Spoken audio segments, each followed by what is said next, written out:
चलते फिरते भी थे, आलिम दीन भी कहलाते थे। मियाँ आज जहन्नम में क्यों चल रहे हो?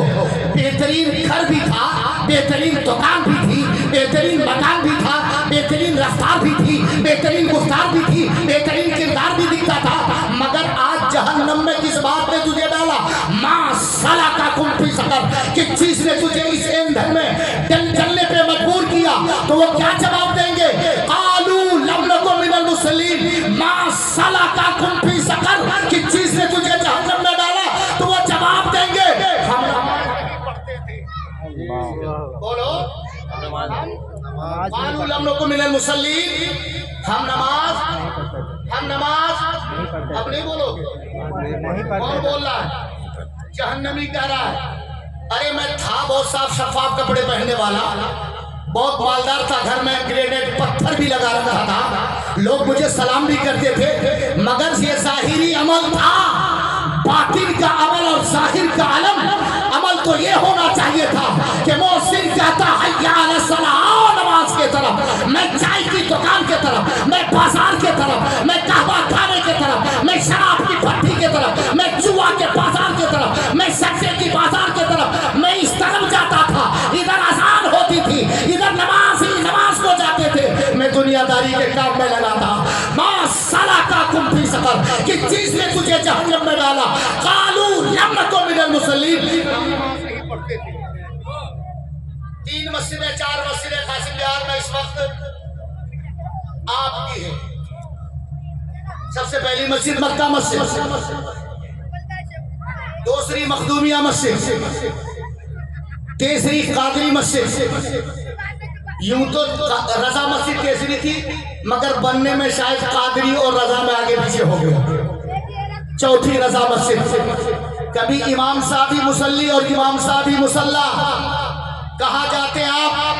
आप 50 देग बिरयानी अपने मस्जिद के दरवाजे पे लगा के ऐलान कर दीजिए, मौलाना साहब हमारे यहाँ दावत आम है, अगर 50 देग बिरयानी कम ना पड़ जाए तो फारूक रजा बरकाती की जबान काट लेना। आप तो दावत में आ सकते हो, बिरयानी खाने आ सकते हो, जहाँ आपकी मक्कारी जारी होती है वहाँ सरफरान के आगे आगे जा सकते हो। मस्जिद से क्यों दूर नजर आ रहे हो? कालू लम नकु मिनल मुसल्लीन, हम नमाज नहीं पढ़ते थे, और हम गरीबों का हक अदा नहीं करते थे। सबसे बड़ी बीमारी आज हम मुसलमानों में, किसी से उधार लेंगे तो सबसे बड़ी बीमारी के देने के लिए तैयार नहीं। अल्लाह फरमाता कर्ज हसना ले लो, नबी का फरमान कर्ज हसना ले लो। आज ब्याज लेने पे आदमी क्यों मजबूर हो रहा है? अगर कर्ज हसना देने वाले कर्ज हसना दे दे और उसको सही अदा से अदा देने लेने वाले अदा कर दे तो कोई ब्याज के तरफ नहीं जाएगा, कोई सूद के तरफ नहीं जाएगा, कोई सूद से गरीब नहीं होगा। लेने वाला बेईमान हो गया, अस्सी पकड़ लेकर माल देना नहीं। इसकी कमी है, बोले फला हमको उधार नहीं देता, बेशरम। कभी किसी ने तुझे उधार देके भी देखा था तो उधार लेकर माल वापस नहीं करना चाहता है। देने वाला कैसे तुझ पर रहम करेगा? अल्लाह का फरमान है, नबी का फरमान है, कर्ज हसाना लो, उसी हसाना के मुताबिक अदा भी तो कर दो। कर्ज देने वालों को देख के चेहरा बचाए बचाए फिर रहा, बोले मौलाना बशीर साहब है कि नहीं? गलत बोल रहा हूं तो जबान वापिस, अपनी बात वापिस। तो मुसलमानों, अगर आपके समाज में किसी को जरूरत है तो कर्ज हसाना दो, ताकि वो ब्याज के वबा से बच जाए, वो सूद के वबा से बच जाए। आप गरीबों का हक अदा नहीं करते, गरीबों का हक ज़कात के जरिए, खैरात के जरिए और अतियात के जरिए अदा करो।